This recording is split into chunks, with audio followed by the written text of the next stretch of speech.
Today I want to talk a little bit about air conditioning and some challenges and the fixes that we have on this F-150. This is Chuck's 2004 F-150. It's got about 95,000 miles on it. And it came in, one of the concerns that Chuck had was the air conditioning wasn't performing well.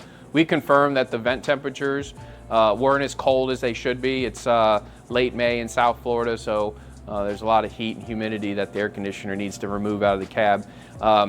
Our initial evaluation, we found that the air conditioner was about half of the refrigerant charge, and there was a leak at the compressor, which is pretty common on the seam of the compressor. We can see dye was leaking.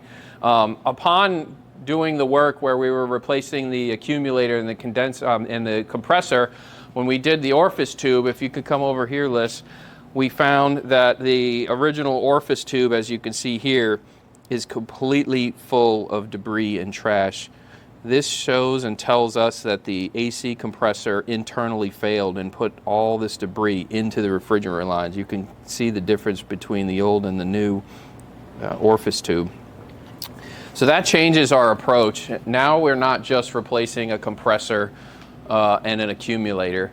We have to do some other things to the AC system to make sure that what we put together is going to last a long time for Chuck. So one of the first things we have to replace is this big unit here. That's a condenser. This condenser has small 6mm tubes that run horizontally as a heat exchanger, and we will never be able to get all the debris out of that. So we have to replace that condenser. That condenser sits in the front of the vehicle that gets the full airflow into the truck to remove the heat out of the air conditioning refrigerant system. Another thing we have to replace in this vehicle is this suction and discharge hose assembly, this big manifold assembly. And why we have to do that is there's a muffler here, this cylinder piece. That muffler will collect the debris and we will never be able to flush it. So we have to replace that.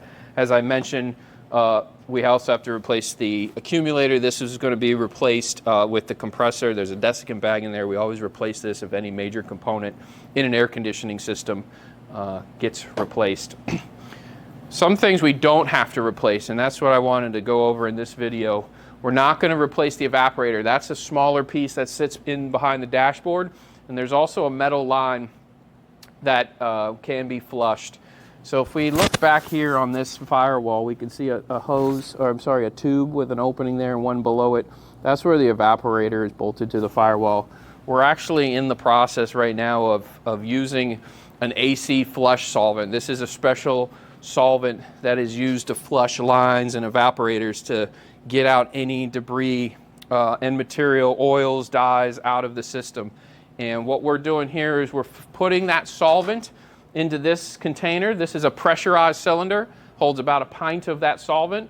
We have shop air hooked up here to the left of it, and on the right we have an air nozzle type trigger assembly. We're going to seal this to the top hose inlet of the evaporator and actually push compressed air and solvent through the evaporator, through this metal line, through this tube.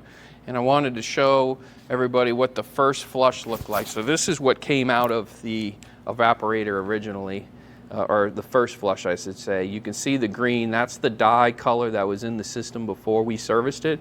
There's also some metal flakes in there. We will flush this evaporator in line until that fluid is clear.